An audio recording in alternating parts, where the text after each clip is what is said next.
Welcome to the Next Level Guy Show podcast.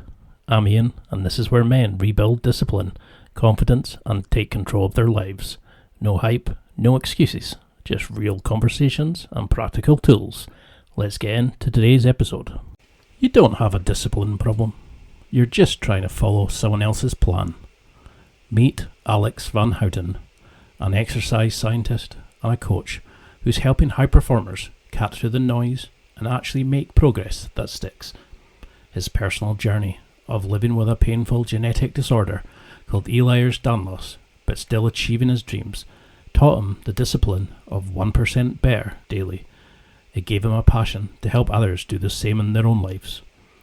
Coach Alex completed his undergraduate degree at Vanderbilt University in 2010, where he focused on chemistry and psychology. In the years since, he's earned certifications in personal training, corrective exercise, performance enhancement, and behaviour change through the National Academy of Sports Medicine. He's written multiple peer-reviewed articles for the International Sports Science Association and has published over 500 five-star podcast episodes. He's catching up on me. He's a certified nutritionist and a health coach through the Institute for Integrative Nutrition and has been a professional coach and personal trainer since 2005. He works with everyone from everyday men to elite operators, showing them how to train, eat, and live in a way that actually fits their life. This episode will help you feel less overwhelmed and finally understand why nothing seems to stick, even when you know what to do. It will help you release the pressure to follow perfect plans and instead focus on what actually works for you. You'll feel more in control and more grounded with a clearer sense of where to start without needing to overhaul your entire life overnight. Most importantly, you'll feel less alone in the struggle, and realise that real progress doesn't come from doing more. It comes from doing the right things consistently and with the right support. And now, let's get to the interview.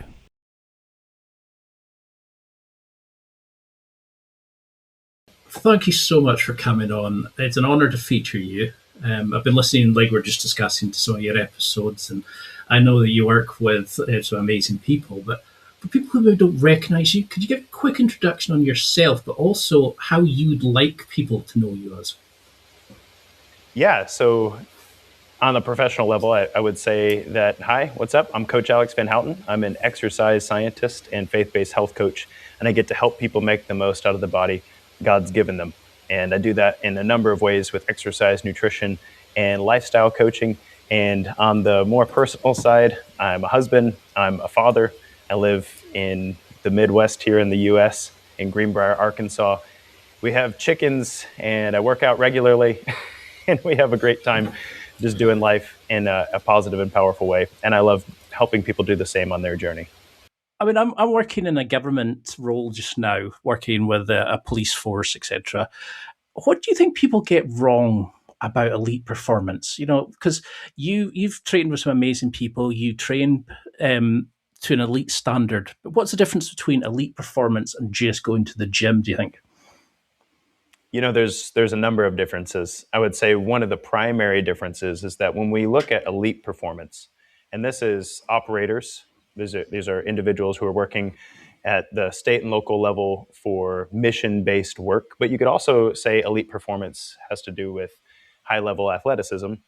And then I work with elite performers who you wouldn't consider, you know, like Navy SEALs or everyday spies. We're talking moms and dads or CEOs of companies who understand that their body and their mind need to be in good health in order to operate at their best level.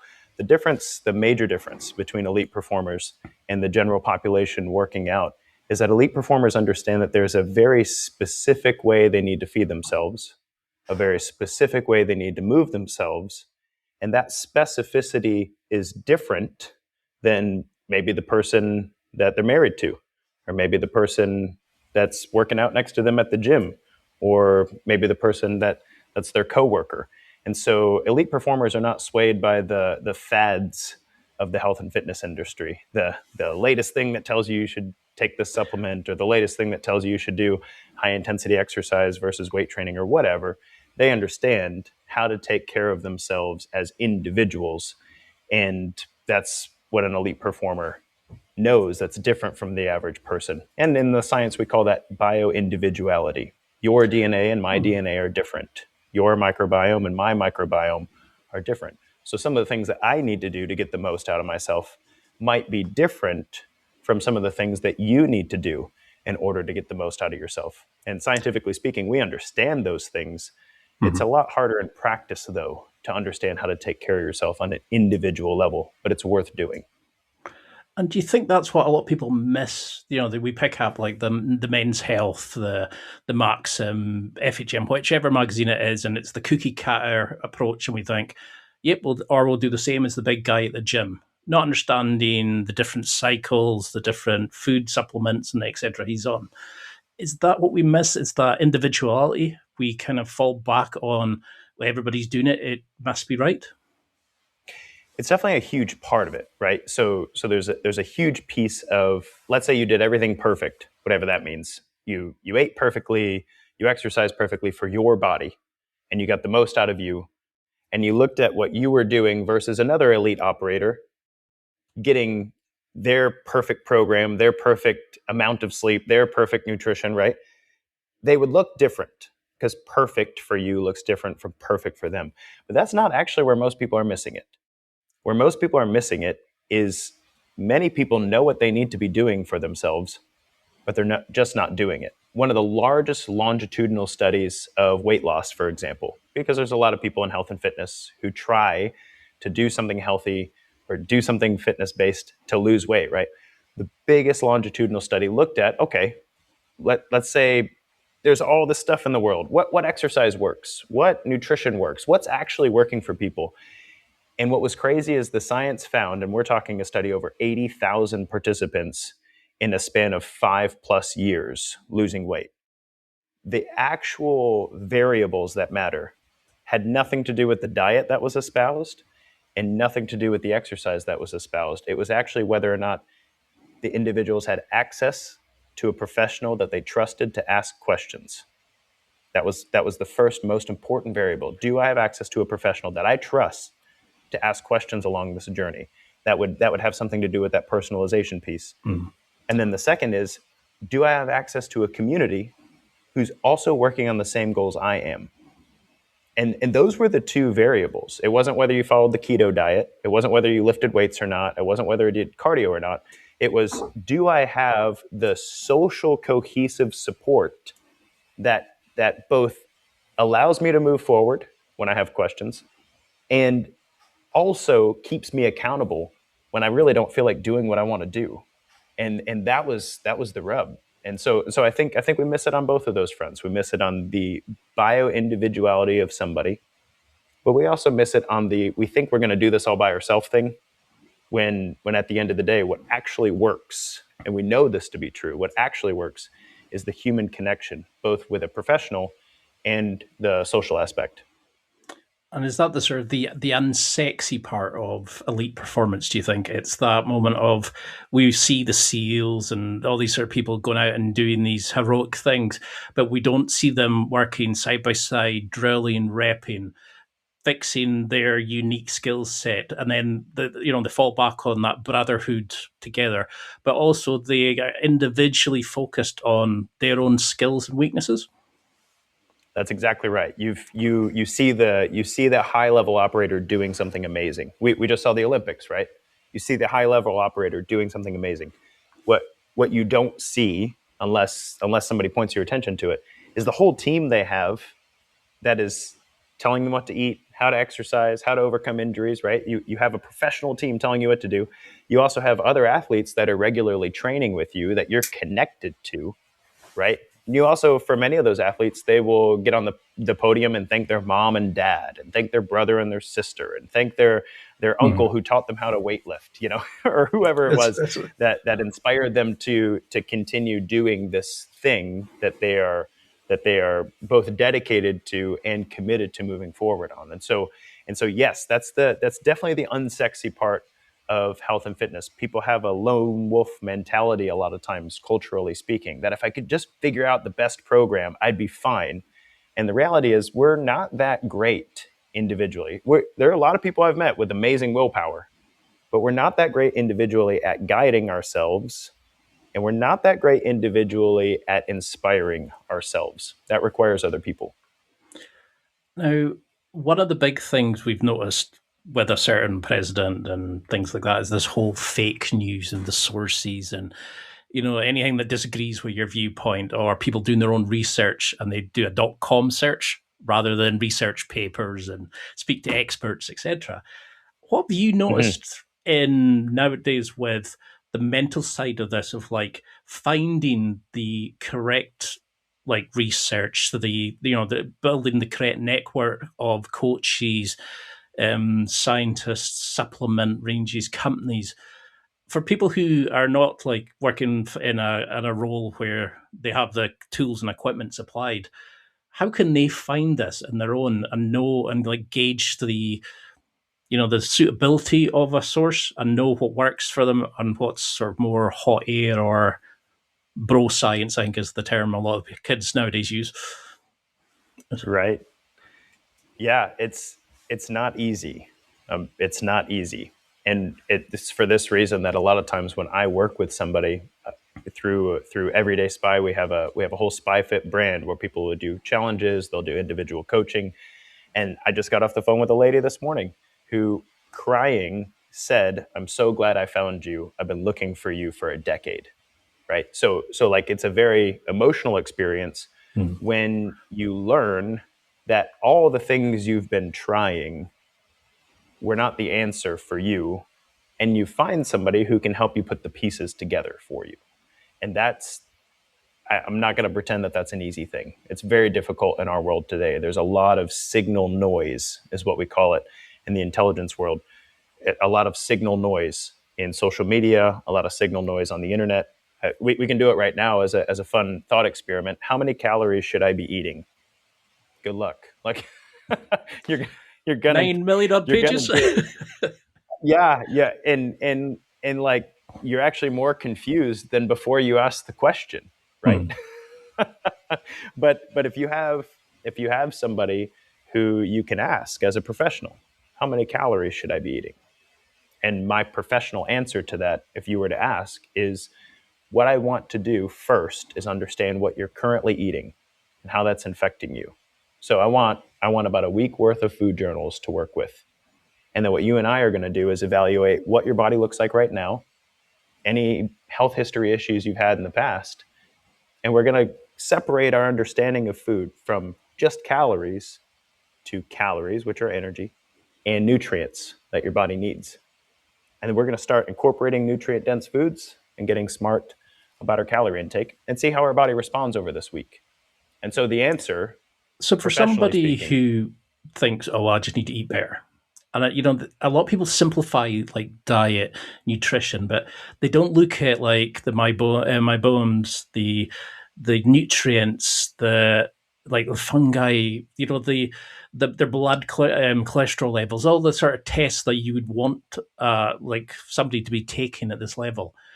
What are the tests that we should take, and what are the ones that would be nice to know before you start on such a sort of venture? Yeah, it's a very fair question. Well, today we have some very, very amazing testing capability that we didn't have even just a decade ago, right? So you have tests of the current condition of your body. That would be things like blood tests, your blood glucose, your total cholesterol, your high density lipoproteins, like the stuff that your primary care physician probably asks you to do every year, right? And those are a good high level understanding of how things are operating. But it's not the full picture. And there's a lot of other things you can do that are more differentiated, things like hormone testing or even your microbiome. There are entire companies right now that will take a sample of your feces via mail and tell you what your microbiome spectrum looks like. So that's the environment of your body. This is what's actually occurring right now. And that can be useful and helpful. It could also be a lot of data, very overwhelming, right? And then there's also, and this is something we, like I said, in the last decade have been able to do. There's also your genome. This is the unique configuration of your DNA. and some of the things that are working for you from a health and fitness perspective, and some of the things that might be working against you from a health and fitness perspective. And in my work, when somebody starts asking me about testing, there's two primary factors. The first is, what's my capacity to change? Because if I do all the testing in the world and all the data is very overwhelming to me and I don't make any changes, then all I've done is accumulate fancy fridge art, right? Yeah. And so that's very important. So if somebody knows, hey, I haven't been walking every day, and I know I should be walking every day. Well, I don't care what your blood values tell you, and I don't care what your genome tells you, and I don't care how many different macrophages you have in your microbiome. You should probably start learning to walk every day. That's very important, right? I don't mean to make it sound too easy, but that's extremely important. And we often overcomplicate health from a testing perspective because of this reason. So I need to understand my capacity to change. Are there things I know I need to be doing that I'm not doing? And we need to dive into that. We need to understand that. We need to get whatever social support systems required on the fronts that I already know I need to change, right? And I think this is very important before testing, because we can overcomplicate things very rapidly if there's already things we know we need to be doing and we're not. But then from a testing perspective, I'd say the most high level and powerful thing that people can do is get a good nutrition genome readout for themselves. And there's a couple companies that do that decently. It's not an exact science. There's nobody in the world that, despite the claims, there's nobody in the world that can take your genome and say, here's what you need to eat for the rest of your life, right? But it can tell you important things. Like, for instance, I have a variation in my MTHFR gene, which I'll tell you the complicated part and then simplify it. That means that my body does not convert folic acid to methylfolate very well. Methylfolate is the metabolic version of folic acid, but many food products have been fortified with folic acid. And there's a small percentage of the population like me who aren't very good at converting folic acid to methylfolate. What that means is if I consume a bunch of fortified foods, that folic acid will build up in my system over time and show up as an immune response. It could give me migraines. I could have low energy. I could have muscle pain and spasms. There could be all kinds of things that happen as a result of that. It's not going to kill me, but it's going to make me feel terrible, right? And so knowing that about myself, I get my folate from other sources. I'm careful to read labels that for foods that have been fortified with folic acid. And that has made a significant difference in the way I feel on a regular basis and how I recover from training. And so I highly recommend that if somebody's interested in kind of a first step forward in taking care of themselves and learning how to feed themselves or move themselves well, genetic testing is a very useful thing. And that's something that we guide people through in our Everyday Spa individual coaching. No, fantastic point. I mean, because a lot of people do get bogged down in the science. They'll read 90 different sources and then think, I have no idea where to even start. But you made a great point there about, like, just get up and walk, start eating a bit better. You just get into that habit of moving and exercising, at least build in that part. But I think that's the sort of another part of this whole thing that a lot of people think, I'm going to go and I'm going to lose 60 pounds. I'm going to get washboard abs. I'm going to do this. I'm going to do that. And the last time they got off the couch was to run for a bus. You know, there's no kind of, they haven't really built up the habit to make it something that they can build into part of their life. What habits do you notice with these sort of top performers or the people who do make these everlasting changes? You know, the resilience, the consistency, the just getting them into making fitness part of a well-regulated lifestyle for them? Yeah, it's such an important question. So imagine you have a high performer. This is somebody who has already made fitness a part of their life. They see their food differently than the general population, right? And then you have somebody who's in that place that you, like, last time I got off the couch, I was trying to catch the bus. That was right. And when this person looks at the high performer, they go, oh, I'd love to be like that. but they can't even imagine what a day in the life looks like. And to try to emulate that learning curve is too intense. There's no way you're not going to make it. You don't have enough cognitive capacity and willpower to act like a high performer when you're not one. And that's the rub, is understanding, okay, growth is exponential, but it starts with tiny, tiny incremental steps. And the more you make those steps, the faster you grow. So I'll give you an example. I'm a person who hasn't gotten off the couch, and I'm looking at a high performer and go, man, I'd really like to be like that when I grow up, whatever that looks like for you, right? And so step one, I need to exercise 5 days a week. Let's say that's the habit that I understand is important, right? Well, my first workout is not going to be the 90-minute workout this guy's doing. And if it is, I'm going to get injured or discouraged or never come confused. I'm never going to come back, right? I'm never going to come back, right? So I believe it's important to have some humility in this process and say, hey, I need to build the habit of exercising. It doesn't even matter what it is. It doesn't even matter. It just matters that I do it consistently. And that's something we learn in the exercise science. Consistency of exercise matters more than volume, which is how long we do it, how many reps, how many sets, and matters more than intensity. So like if I had to make a chart, it'd be consistency greater than volume greater than intensity. But in our world, we have that flipped around.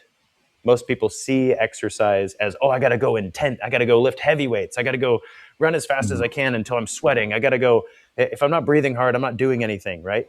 Well, they'll do that once in a month because it sucks, especially if you're not conditioned, right? And then we sacrifice what matters most, consistency, for intensity. And so what I would say to that person who's starting there is understand an elite operator is operating at a place that you probably could get for you, whatever that looks like for you, if you slowly, incrementally, consistently added habits to your life that brought you closer and closer to what the day in the life of a high-level operator looks like. And yes, biologically you have some limitations. You might have some injury history or health issues that you're wrestling with, and obviously it's incumbent on you to make the most of that. But don't start by trying to do everything that person's doing. Start by breaking down the habits that matter and building them with humility. Fantastic answer. I mean, because that is something that we do nowadays. Is we look at social media and we see like The Rock, Henry Cavill, all these sorts of people doing like working out, but they have their own private gym, their private chef, they have a certain amount of time to train, etc. They have the requirements and the kind of outside pressure that makes them train in certain ways. They have to train for a movie, they have to be ready, etc. How can we then look at these people?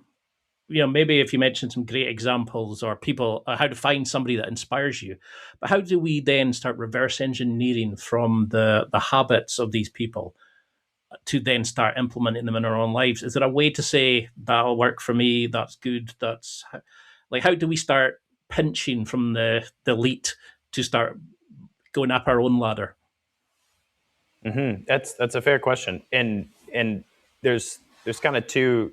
I'm going to speak about it from two perspectives. I'll speak about it from the, like, if you have somebody that you admire and you're like, I want to be like that person when I grow up, then great. Learn everything you can about what they do, how they say things, what their life looks like.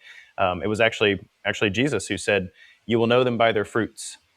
There's a lot of people who will talk a lot about how life works and what to do and how to make $1 million in 10 minutes or whatever else, how to get 6-pack abs in 6 weeks, right?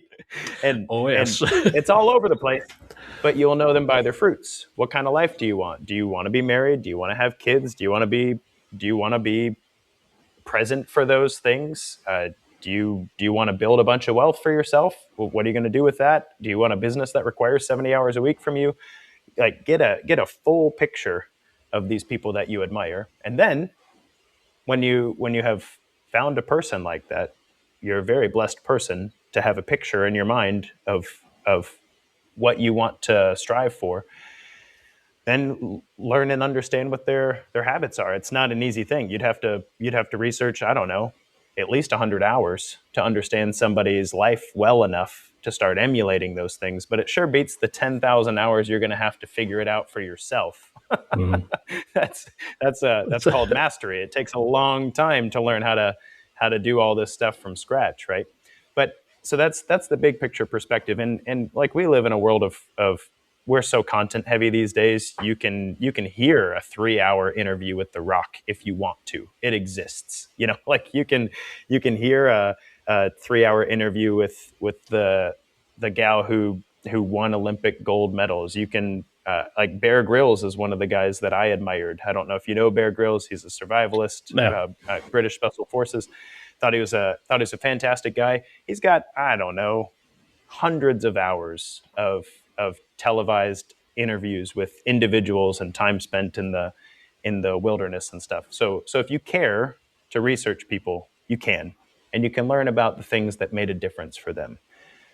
On the flip side, when you look at your life, you can actually spend some time visualizing the things that matter to you, and breaking things down to the places that you understand are worth moving forward for you. I'll give you an example. Every single client that I ever work with, we walk through this process for the year. We say, first, if I did everything right, whatever that means to you, you define it. I don't care what it is. If I did everything right, where am I next year? What's that look like? Like, what's the best case scenario for me? What kind of health am I in? What kind of pain am I in? How energetic do I feel? What am I capable of doing that I can't do now? Right? Because a year is far enough that I can make a difference, but not so far that it's unimaginable. Yeah. What if I did everything right? What's that look like? And that gives us something to strive for. Helps me as a coach to understand what matters to you. Also helps you as an individual to start picturing, and the more vivid the better, start picturing what it is that you actually you care to work for. And then we got to do the flip side. And this is really painful. This is psychologically powerful. If I did everything wrong, what's the worst that can happen a year from now? This. Right? Yeah. He says this. I doubt it. But if I did everything wrong, if I let all my bad habits get the better of me, if I ate all the garbage I could possibly eat but tastes very good, if not only did I not exercise, I did injurious things to myself, whatever. I didn't sleep well. I drank too much caffeine and alcohol. I did, just keep piling on all the bad stuff, and then picture what a year from now looks like. What does that look like for you? And then what you've essentially created is the most powerful construct for personal motivation, which is, what am I running toward and what am I running from? And for many individuals, that's necessary. Humans are actually more motivated by avoiding pain than they are from seeking reward. And you might not believe that until you have back pain one day. And then you're like, anything I can do to get out of this pain, or a tooth, ever had a tooth infection? Like, oh yes, what can I do to get away from this pain, right? And pain is very motivating. And so if you can understand, what you'll lose if you don't make progress, that's visualizing where you'd like to be a year from now. And if you can understand the pain you're headed for, what's worth running from, then those two things can be extremely powerful. And from there, you ask yourself, what's my 1%? If I can get 1% better every day, what's my 1%? What's the thing that right now I have control over, I can make a difference in? It's not too hard for me, it's not too big for me, but I'm willing to do that thing, whatever it is. It might be something I need to stop doing, might be something I need to start doing. What's my 1%? And then finally, the question is, who's in my corner? Because I know where I want to be, I know where I don't want to be, I know what I need to do, and I might need somebody to either help me along that path or call me out when I'm not doing what I said I wanted to. And that's really the whole package. There's a few other pieces in there, but whether you're looking at somebody you admire and working to emulate them, or looking at your own life and working to make the most out of what you've been given, the end result, the end answer is taking one small step in the direction of where you know you want to go, and then humbly working toward that. I love the way you break it down, and you kind of fill in the gaps of where people might, the pitfalls or where people might go wrong. But where do you Mm-hmm. see people burning out? Because even though, if we have people who are supportive of us, we know where we want to go roughly, we start putting in new hobbies and habits, etc. Like going to jiu-jitsu or going to the gym for a certain class just to get exercising or whatever it is to build that aspect in your life. But where do you find people are burning out? How can we remove the ego that thinks, oh, getting laughed at because I'm overweight? I can't go to the gym anymore, or they tweak their back because they try to lift heavier than the guy beside them and end up not coming back to the gym after the injury. Where does Mm-hmm. men go wrong by our self-esteem, our lack of confidence, our jealousy, all the habits that are holding us back that you notice the elites have managed to eliminate? Yeah, it's there's really three things. The first is the learning curve. The learning curve is, well, it sucks. I call it the noob phase. Do you like playing video games? Have you ever played any video games? Yeah, sort Yeah. of football Okay. I management, like video etc. games. Yeah. Okay. Cool. I like video games. And in video games, it's kind of nice because learning curves are very condensed, unless it's a very complicated game. So, but there's something called the noob phase, Mm-hmm. NOOB, meaning I'm new to this game, so I'm terrible at it. Right? And so the noob phase is rough because when you play the game, whatever game it is, you get shot 5,000 times. You're running around pointing your gun at the ceiling, and you don't know how to maneuver. It might be a less violent game. I don't know. Maybe you're playing Mario and you just keep falling in the hole and dying over and over again. Right? The game's not fun in the noob phase, and so that's actually something people have to get over in health and fitness when they first start moving in this direction for themselves, because you're not going to be great at it. You're going to come up against all sorts of obstacles that make you think you don't know what you're doing and that you're terrible and it's not for you. And fine. Like like acknowledge the pain right now and do not give up. That's the noob phase, because the only way through the noob phase is grit. The only way through the noob phase is to just keep coming back to it every day until you're not a noob anymore. And that's a big deal because, like you said, about the guy tweaking his back doing a deadlift. That's a that's a that's a noob obstacle. You knew you shouldn't have gone up that much in weight, but you did anyway. And 3 reps in, ow, it hurts. And you're like, and you have a choice. Does this mean no more weight training for you, or does this mean, hey, I'm going to take good care of my back? I'm going to come back to the weights, and I'm going to be a little more humble about how quickly I progress next time. Maybe I'll even ask for some coaching so that my form's good and my mind's not wandering while I'm lifting, right? So all this stuff, right? But that's the noob phase. So people Yeah. get burnt out in the noob phase very frequently. For the average person, that happens at about week 2 or 3 in their fitness journey. Is usually when stuff like that happens. It could happen at other times, but the noob phase is a big burnout. I can keep talking, but do you have a comment about that? No, no, I was just Awesome. I was really enjoying it because I was thinking of like the in a video game, as you progress, the map opens up, and that's the part I really enjoy. Is that Yes, how do you make that encourage it for people? it's exactly what you just said. The noob phase is hard because you're not great at it yet, but the noob phase is also very exciting because you're constantly opening up new avenues, Hmm. right? Which is not true of somebody who's been playing a game or in health and fitness for themselves for a long time, right? So, as an example, if I started weight training to gain muscle and you started weight training to gain muscle, as long as you didn't do anything to injure yourself, if you haven't been weight training much, you're going to gain way more muscle in 8 weeks than I am. Why? It's the noob phase. Your body's like, oh my gosh, he's lifting weights. put on as much muscle as possible. My body's like, this guy's been doing this for like 20 years. Like, what more muscle can we put on? I'm going to have to work really hard over 8 weeks to gain just a couple of pounds of muscle. Whereas a noob can start learning new exercises, and a noob can start lifting heavier weights relatively quickly. A noob can start seeing changes in their body, like, wow, there's a muscle I didn't know I had. Look at that.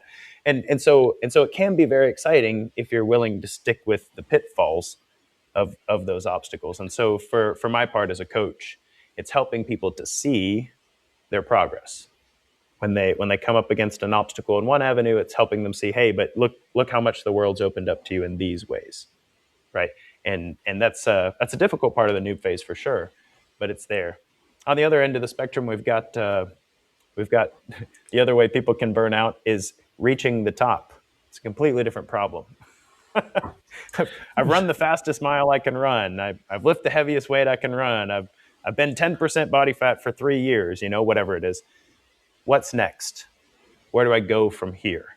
And that's something that can burn people out too, because the joy of setting a goal and working toward a goal is actually much higher than reaching the goal.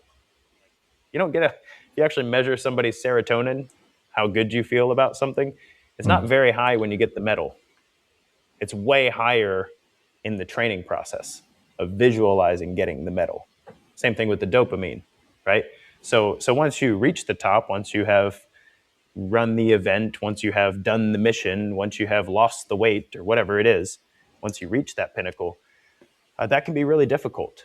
And that's where that exercise that I just told you about comes in, where it's really important. You have to revisualize what the coming year looks like and what's worth running from, what's worth running toward, who's in your corner, what's the next step. And in the health and fitness world, oftentimes we focus so much on the achievement of the goal, we don't look at this as a lifelong thing. You're going to have your body your whole life. So this is a lifelong process that you get to go through and get to make the most out of you.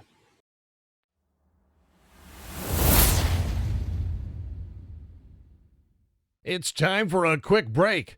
There are millions of potential products to buy, so how do you know which ones are worth your hard-earned money? Simple. You go to nextlevelguy.com/affiliates and explore those that will transform and improve your life. You'll find deals, listener exclusives, and special offers with some great companies. Recommendations are 100% honest and only on items Ian has tried or believes in. The companies showcased will make you a better man in all areas of your life. Simply go to nextlevelguy.com/affiliates and level up.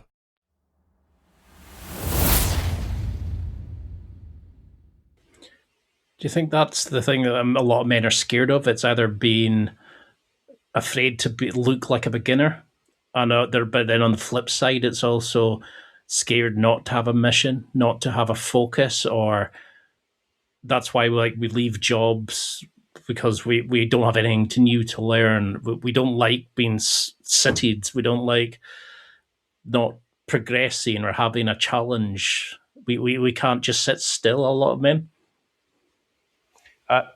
Men are an interesting case. I think it actually has a lot more to do with honesty.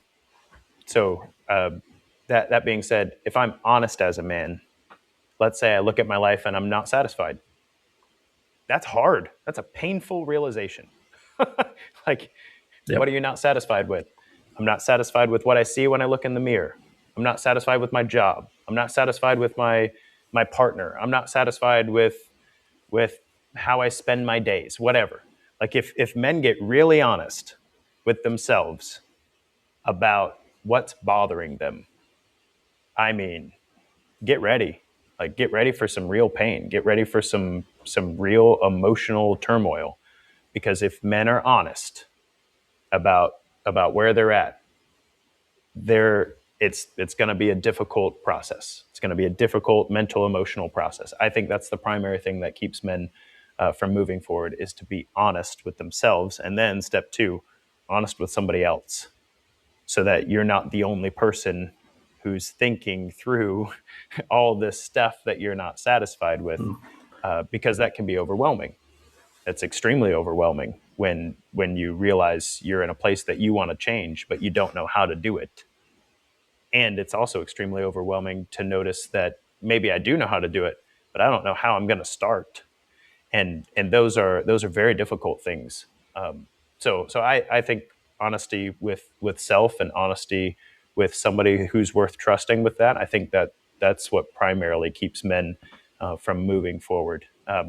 I've found that very few men I know are actually scared. Once they're honest about being scared, it's not that hard to be not scared anymore, or at least to act in the face of, what was it, courage? Courage is not being scared. Courage is acting in the face of fear anyway. Yeah, I don't know right? what you mean. Is Yeah. that something that you notice with a lot of guys? It's that kind of we're actually afraid to admit we need help. That a lot of guys, even there's all this acres of information out there. There's amazing podcasts. There's great coaches like yourself, but they just go to the gym and try work out to look like the guy sitting next to them.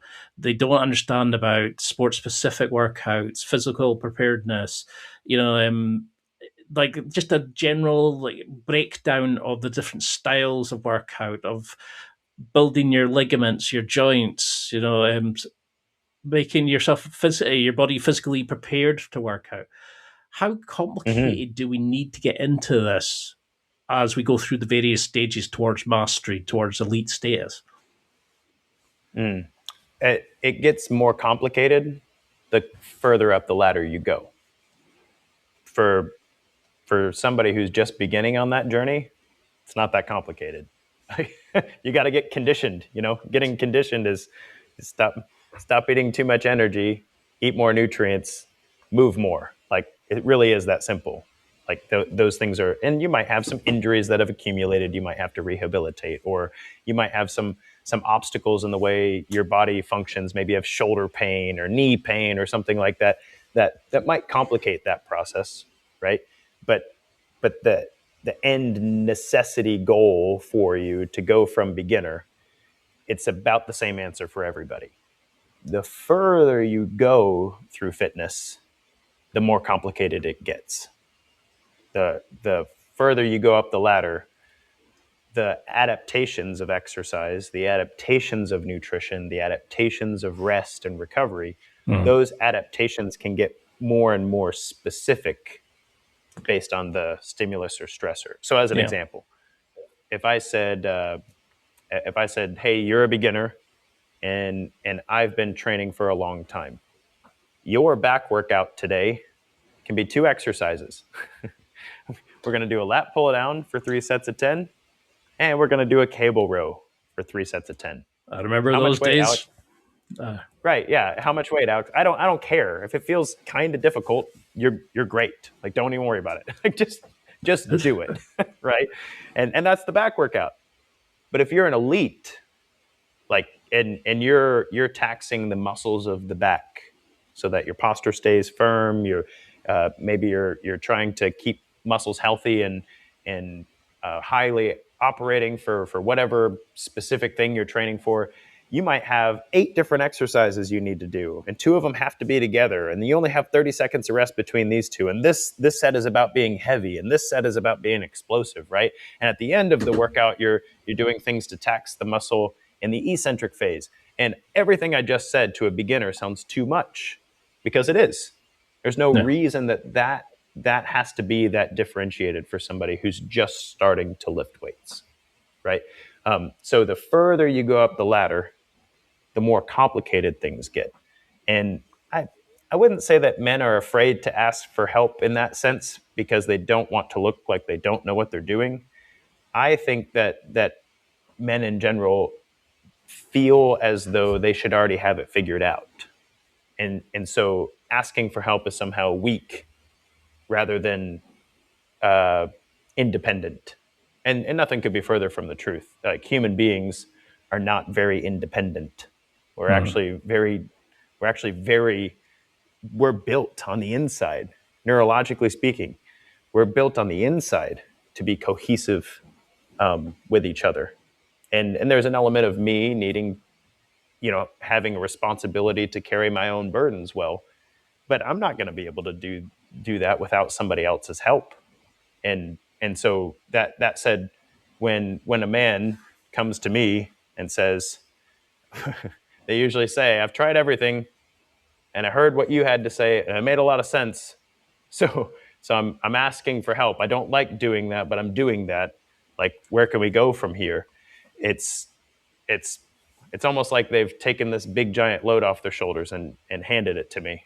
And they're very happy to do so, because holy crap, this was heavier than I thought. And I have a lot of compassion for that, because I'm a man, I'm a husband, I'm a business owner. I've wrestled with my own obstacles and disease and all sorts of things, and I understand that it's been individuals in my life who've helped me to overcome those things that allows me to help other people. Great answer. I mean, because I'm a big fan, like, out of the Kaizen approach, the 1% better every day. And I think that's something that we think, if we don't go and do a perfect workout, it's a day wasted. And sometimes it can be just difficult enough to get in the gym. It can be difficult enough to go for a walk if people with depression, etc.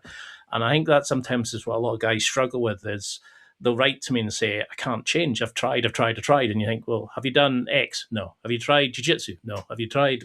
And, they've just gone in once, failed. That's it. They think that means that's their story. They can't change. So what is 1% better? Because, you talked earlier about the 1% getting better. If we are been working out, or we've had the history and got through the newbie gains, etc., what is the effort, or what's the thing we need to do to eke out those 1% changes? And what is 1% better look like on a day where everything's going wrong? Your daughter's sick, you haven't eaten correctly, work's been a nightmare, etc., etc. How can we find that in the dark places when we need to? Mm-hmm. Yeah, that's a great question. So first, if you're past the noob stuff, the 1% better usually looks like the things you're scared of. So for instance, I recently wrote and published a book. Before I wrote and published a book, I would tell you I was not a writer. I had started many books, but I'd never finished one. And I have all kinds of reasons. I'm a dad with 2 kids. I run my own business. I manage a chronic illness. I like being married. So. Right. Yeah. I got to sleep sometime. Right. Yeah.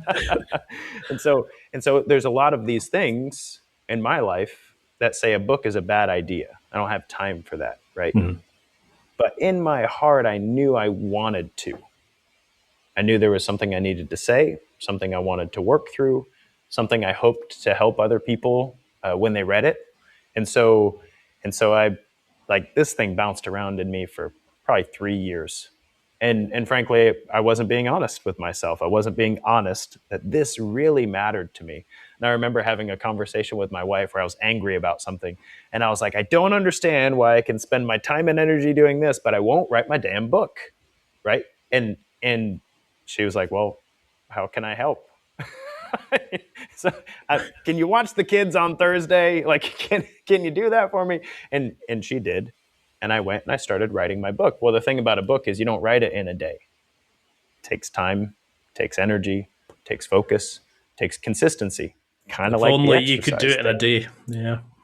If only, right? Man. And so what I did is after I sat and I spent time writing, and a lot of the things that needed to come out of me so that I could see what the book looked like came out. It took about 8 hours. I came home and I showed my wife and I said, this is going to take like every Thursday until it's done. Can we do that? Like, is it possible? I really feel like I need your help with this, right? Remember that support aspect. This is a big time investment, lots of energy, right? Something I'm asking for help with. But she's like, okay. And so for me, I guarded that time like a junkyard dog. I missed out on some time with my family. I have 2 boys. My boys ran my wife ragged on Thursdays, but we did our best and we blocked that off. And because of all that investment of energy and time, you better believe at 7 in the morning when I sat down to write, I wrote. It didn't matter if I had a headache. It didn't matter who wanted my attention. My phone was off. It didn't matter what else was going on. Because I had committed to that thing that was scary to me. But I had everything in my life orchestrated to make sure that happened, and it was something I knew I needed to do for my 1%. Then week over week, I did it. And I think I only missed 2 Thursdays in a period of 6 months, and one was Christmas, if I remember right. So, like We'll let you off it was there. justified. Yeah, let me off on Christmas, right?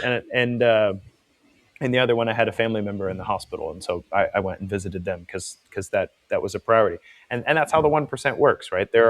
When I understand that the things in my life that I want to make progress on are aligned with my ultimate purposes, being a father, being a husband, my business that I'm running that helps people, like these things really matter to me. They're part of my mission, part of my journey.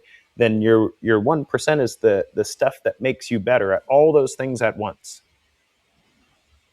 And it's not easy, and it's kind of scary, and it's going to take some sacrifices, but it's 100% worthwhile. And so what I would say, kind of to your original question, is once you're past the noob phase, your 1% will scare you a bit. It's the thing that you want to say you've done, or want to say you've moved toward, or you see as valuable and useful. But man, you have no idea how it's going to go, and you're probably not going to be any good at it, right? All those things come together, and the way that you keep yourself accountable to that is don't do it alone, and put your money where your mouth is. Put an investment in that thing. You might need to spend some money. You might need to spend some time. You might need to sacrifice some energy in other places in your life to pursue that thing. But it's worthwhile and good to do so. And you won't find yourself lacking motivation. It's just more like feeling like there's not quite enough of you. And that requires you to be humble week over week, for sure. I love this because it's not just how you can break things down, it's how inspirational you are about change and the passion, the warmth that comes from you as well. But I mean, you unfortunately you have Ehlers Danlos disease? Ehlers Danlos, yep. And you, despite that, you do everything that you want. You achieve so much. You help so many people transform. But what did that help you? Because you were talking there just now about, embracing pain and using it to kind of change and finding that thing that scares you. Because they always say the priority should be the thing that scares you most on your list to make the biggest impact in your day. What did having a condition like that you have to endure, but also work around, set up your life in a certain way to deal with your own health, but to to get your missions accomplished? What has that taught you about strength, about elite performance, about how we can get the most from life, no matter whatever's affecting us at that point? Yeah, thanks for the question. It would be impossible to talk about this without, for me, without looping in faith and the journey that I've been on. And whatever you believe or whatever your listeners believe, these questions become very spiritual questions very quickly, because at the root of it, if I had to rephrase your question, is what do you do with the things that are painful? Yeah. and that's acknowledging that life is painful, right? That's acknowledging that life is painful. And so from a spiritual perspective, there's this belief in Christianity that you have to face suffering. There's no way around it, right? So Jesus, he dies on a cross for the sins of the world. That's how the story goes, right? And not only does he die on the cross, he doesn't stay dead. But that's not the end of the story. In fact, what he actually tells his followers is, if any man wishes to be my disciple, he will deny himself, pick up his own cross, and follow me, which is a very amazing statement. What he's saying is, if you want to follow me, if you want to walk in my way, if you want to do what I've taught, if you want to be one of my guys, so to speak, then you're going to deny yourself. That's to say, all the things that I want, all the things that keep me comfortable, all the things that I think I need, deny yourself. You're saying, nope, I don't need those things. I don't want those things. I don't want to stay comfortable. I push those aside for the moment. Pick up my cross. That's a very powerful image, because what's the cross? The cross is, like, in the Roman times, that's the place of suffering. That's where you go to die. Yeah. That's where you go to hang until you lose your breath, right? Pick up your cross and follow me. Well, where is Christ going when he says this? He's literally going to go die. That's what he's going to do. And so if I had to interpret that in more of a secular fashion, I would say something like, the suffering that is a part of your life is the answer to going where is most meaningful.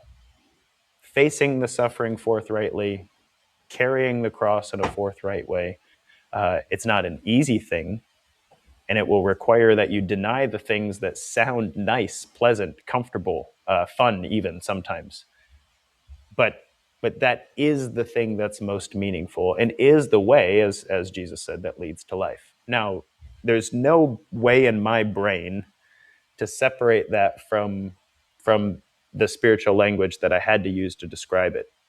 But if I had to tell my own story, what I would say is, I have Ehlers Danlos. My body is in pain regularly. My tendons and ligaments don't function like they're supposed to, like the average person's tendons and ligaments do. My digestive tract doesn't always function the way it's supposed to. And when I went for a run today, when I started to run, it hurt. I didn't want to run. It wasn't like, oh, yay, what a beautiful day. Let's go for a run. My Does ankles were in anybody pain. ever want to run? I know, right? Yeah, dude, there's something about that first 5 minutes, right? It doesn't matter if you have a disease or not. If you can get past that first 5 minutes, you're already in. You can't escape. But so I go to run. This is important to me. It's important for my cardiovascular system. It's important for my mental health. It's important for my body's ability to burn fat as a fuel source. It's very important that I go for my run. But it doesn't feel good, right? And it feels doubly bad in my body. Not injurious. I'm not tearing ligaments to run, but it hurts to strengthen them. It hurts to do that. And so what do? I say I'm going to run, and then I go do it. And in the run, the tendons and ligaments start to loosen up a little bit. My muscles get the activity they need to stabilize my joints. My cardiovascular system gets put through its paces. I have a lower risk of heart disease at the end of my run than I did at the beginning of my run. I burn fat well as a fuel source. And hey, when I finish, if I stuck with it, when I finish, I'm in actually way better mood, mental space. I might still be in a little bit of pain, but the pain that I faced was the way that I improve. Does that make sense? Definitely. Because I think that's the thing, is we all want to do things, but when we actually face the burden from it, you realize what your true wants, your true desires are at that point. So when you are struggling, or you're shaking, you're in pain, or you see somebody like a client kind of, I don't know about that, you can see the eyes going down, or the motivation drops, or whatever their kind of outlet of panic or unmotivation or whatever it is. How do you get them to find that inner, their faith, their pain point that they can focus on to come through? How do you inspire somebody like that? It's a great question. It has a lot to do. This is actually something I talk about in my book. It has a lot to do with what you're fighting for and who you're fighting for. And this is something that elite operators know, right? So if I'm a Navy SEAL and my comrade is injured in combat, my personal instinct is get the hell out of here so I don't die. But that's not correct. That's not what my training has taught me. That's not why I'm on this mission. It's not the kind of shape I'm in. What I do is I pick up my brother, I put him on my shoulder, and either we're getting out together or we're dying together. That's how this is going to go, right? And that is, I know what I'm fighting for, and I know who I'm fighting for. If I know those two things, I will endure just about anything. And that's true of humans. If I know what I'm fighting for, and if I know who I'm fighting for, bring on the pain, man, because you're not going to keep me from fighting those two things. So I was working with a lady just yesterday. She and I have worked together for a year. She's in her late 60s. When she and I first started, she was in a very, very terrible place, cardiovascularly speaking. Her doctor told her she was on the edge of a heart attack. And so when we first started working together, she was 312 pounds. It hurt her to walk 40 yards down the average driveway here in the US. It hurt her to walk 40 yards. So when we started working together, she had to understand what she was fighting for. Why do this at all? Because you could just sit in a recliner and be comfortable till you die. You could. Like that's an option. What's worth fighting for? And then who are you fighting for? Who when you think, okay, why would I endure any of this? Why would I improve? Why would I try to make more of myself? Why would I get healthy? Like, who in my life does that matter to? And when you identify those two things, then like, hey, this hurts. I'm out of breath. I don't want to continue. And I can say, well, your grandkid keeps getting bigger and we're not done yet. Just a little further. Keep breathing. We're almost there, right? The knowledge of understanding, this is what I'm fighting for. This is who I'm fighting for. When you bring your mind to those things, when things are difficult, you'll do what you need to do. And it won't feel that painful, regardless of how painful it actually is. And is that like a key part of an elite performer, do you think, that we should all utilize, is having, like, say, the Navy SEALs be doing it to protect their country, whereas somebody like, you're saying, like an overweight person might be doing it just to be able to pick up their grandkid or to be able to walk without sticks or whatever it is. Is that how we can ensure that we focus on working out for 10 years rather than 10 minutes? We keep going day in, day out. We find something that we can hold on to in that dark times. Yeah, absolutely. I think at the end of the day, when we were talking about being honest, how it's difficult for men to be honest. If you ask a man, what is your fitness goal? He might be like, oh, I got to work on this. I got to lose 10 pounds. I gotta get off my heart medication, whatever. That's not honest. Like that's the smallest grain of truth in the thing he's wanting to accomplish. But if a man says, I don't feel attractive to my wife anymore, or I don't feel equipped to manage my business, and like my mind's all fuzzy and I'm tired all the time. I don't feel like my children want to hang out with me.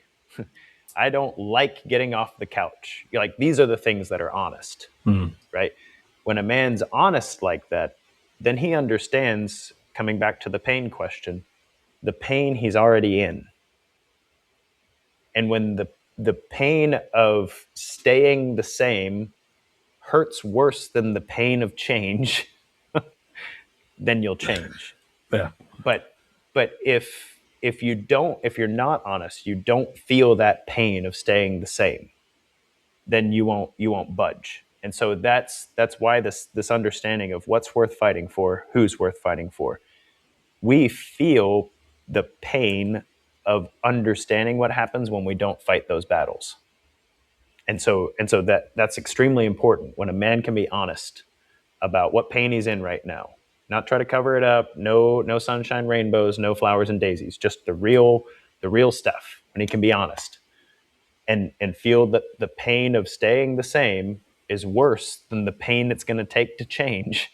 Then when a man understands that, then he'll actually move forward. I can see why you're so successful. I knew you were going to be good, but you just motivate regardless. It's there's something about how you present it that you just, I don't know, we get wrapped up and we it embraces it, and it honestly feels like 10 minutes, and we've been talking for over an hour, and I haven't got into like half of the stuff I want to cover. So we've got to do a round two at some point. But what do you think then, like if you have somebody listening just now, how would you want them to come to you as a kind of to become an elite performer?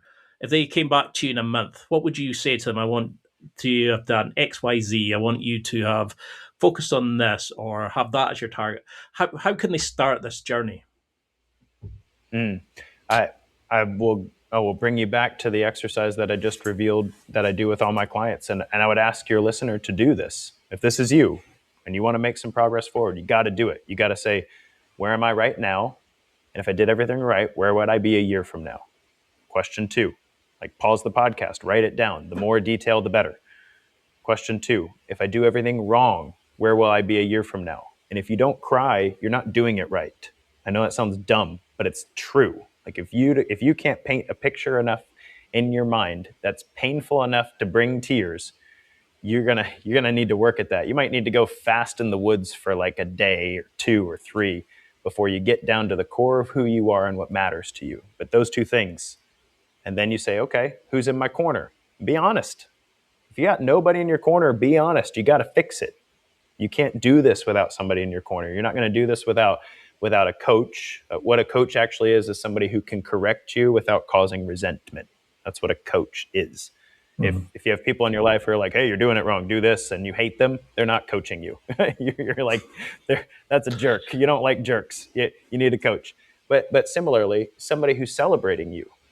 Far too many men don't have somebody in their corner celebrating their wins and accomplishments and encouraging their way forward, wanting to see the best in them, right? So that's that. And then finally is that 1%. So we know where we're going. We know what we're running from. We know who's got our back. And we know what we actually need to do tomorrow, today, and to do consistently. And if you do those 4 things, if you can hash those out and actually move forward, and then in a month, you've gotten somewhere. It'd be really cool to do that. And if in a month you haven't gotten somewhere, then you didn't address point 3. You still have nobody in your corner because a good coach won't let you do that. A good coach will kick you in the butt and say, hey, what the heck, man? This is not what we said we're going to do. We need to change this 1% because you're being too ambitious and you didn't get it done, right? And so that's what I would say. All of that, because I think, what was it they say that a man only gets the first flowers they'll ever get is at their funeral. The only kind words they'll ever hear is at the eulogy at their funeral. And it's scary that a lot of guys do not have somebody, and that's why I'm so glad that there is coaches like you. There's programs, there's things we can find and listen to podcasts like this where we can listen to your explanations and kind of start making that change in their lives, that they maybe have been in abusive situations, they've had maybe not supportive parents. And I think this is why I love speaking to people like yourselves, because people can't help but change listening to your great advice. So what point do we look and go, that's us changing, this is the time to pivot, this is the time to change? Is it down to the coach, or what kind of data are we measuring? Are we looking for feedback emotionally? Are we looking physically? How do we know we're doing well on this journey? It's really, it comes back to those first 2 questions. Am I closer to where I said I wanted to be? And closer might be different for you. Like if you said, hey, if I did everything right a year from now, I look in the mirror and I think, hey, that guy's in great shape, then you might want to be measuring body composition. That would be a good understanding. I'm losing fat mass. I'm gaining muscle mass. My midsection's getting smaller. My clothes are fitting better, right? That would give me feedback. Or I want to be able to play more often with my kids, right? How do I know that I'm actually moving forward in that process or journey? Well, I've got a scheduled date with my son on Thursday to play soccer, right? Right. That's how I know I'm moving forward, and I can play soccer, and I'm not out of breath while we do it. Like that means I'm moving forward. And similarly, am I further away from that thing I'm running from? Right? For me, hell at one point in time looked like I'm on 12 different medications, I'm hooked on pain pills, and I can't get off the couch to play with my child. Like that was the hell I was running from, between mental illness in my family, between the genetic disorder I wrestle with, between the pain I was in. Like I saw where I was headed and I didn't want to be there. Right. And so am I further from that? Am I in less pain? Am I out and about? I don't even care if I'm happy about it. At least I'm not on the stupid couch, right? Am I off the medications? Like, am I moving in that direction? And so that really is understanding where you want to go and what you're leaving. You can have some measures that help you understand if you're moving forward. And again, a good coach can help you do that. A good coach can say, these are the measures we're going to be looking at to see if we're making progress. And if we're not, something needs to change. Something needs to change about our approach. So is that the definition of elite performance for each of us, is finding that point that we've gone to, where we've gone through our own hell to the point of where we want to be? You got it. That's exactly right. And that's why I'm an exercise scientist and a faith-based health coach. Exercise science teaches us how to get the most out of ourselves. But faith teaches us why we care. Faith is the thing that tells us why we're even doing any of this stuff, right? So yes, that's exactly right. Beautifully put. I mean, I know we're tight for time, but we've got to do a round two at some point soon. But for those listening, what would you want people to remember about change, transformation, pain points? Just, that they're not stuck of where they are now. But how would you want people to use this conversation going forward to start changing their lives? First, I want to say you're a great interviewer, and I'm totally down for a round two. This was a lot of fun. I appreciate you. And also, you mentioned the whole guys don't get flowers things. You have been very encouraging this entire episode, so thank you for that. Right. That said, to the listener who's made it to this point in the podcast, because our society has very short attention spans, but if you've been listening for this whole podcast, I need you to stop everything you're doing for just a second, because something happened in your brain and something happened in your heart while you were listening. It might have been something I said. It might have been something my brother said, but you pictured a better version of you. You did. And so if that picture came out for you and you can stop what you're doing for a second, I need you to write it down. I need you to write what you saw. Actually, you need to make it concrete, make it something you can see, make it something you can read, something you can feel. Write it down what you saw. You saw yourself being more active. You saw yourself eating less donuts. You saw yourself going to bed a little earlier. You saw yourself playing less crappy video games. I don't know. Whatever you saw, you saw yourself having an argument with your spouse that just needs to happen, even though you haven't been honest in the past, but it needs to happen now. Whatever it is, write it down. Because once you write it down, once you make it concrete, once you take it from here and put it out there, you're way more likely to start making a shift. And that would be what I would encourage. If you could take that away, if you can take something that was inside of you from this podcast and put it outside of you, it's kind of like drawing a line in the sand. Damn, that is hard hitting. Because I could actually find myself doing that in a few of your answers. I was stopping and actually applying it in my head, going, oh, I meant to ask another question. And I was like, oh, I think you've got this way of just opening up, removing the obstacle, and actually sort of going as a friend, not as a coach, but just kind of pulling it out of us and getting us to start that transformation, to sow the seeds of change.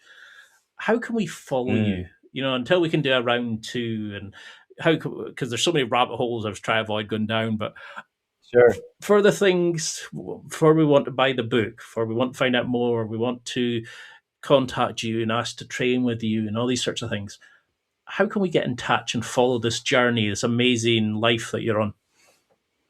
Yeah, so there's three ways. If you're more of a, hey, I just want to check out what Alex is up to, you can check out our YouTube channel, youtube.com/faithfulfitnessorg, O-R-G, and you'll find interviews, you'll find conversations I've had, you'll find a library of exercises and whatnot, and that's a great place to connect. The second is hey, I'm just interested in working with you from a coaching perspective. Us at Everyday Spy, we have a portal for that, and I believe my team has sent that link to you. So we'll have that in the show notes to get connected to personal coaching. And I mean, it's fast and furious. We'll get you started. We'll get you on a call. We'll do a complete health history, and then we're moving forward. We got places to go, and so that's a very one-on-one thing. And then finally, there is an app community where individuals who are moving in this journey are congregating, and you can find that at faithfulfitness.co, and my book's there as well. So faithfulfitness.org for YouTube, faithfulfitness.co for our app and devotional, and then our Everyday Spy link for exploring personal one-on-one coaching with me.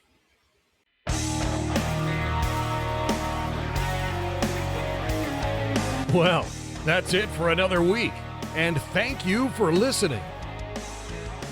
It's now time to take what you've learned and use it to develop and enhance your life with the key points mentioned.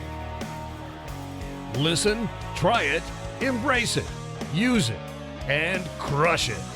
Now's your time to hit that next level in your life. If you liked this episode, then please leave a comment on the show notes or a review of the show on your podcast platform. Everything helps evolve the show. Until next week, keep seeking the next level in your life.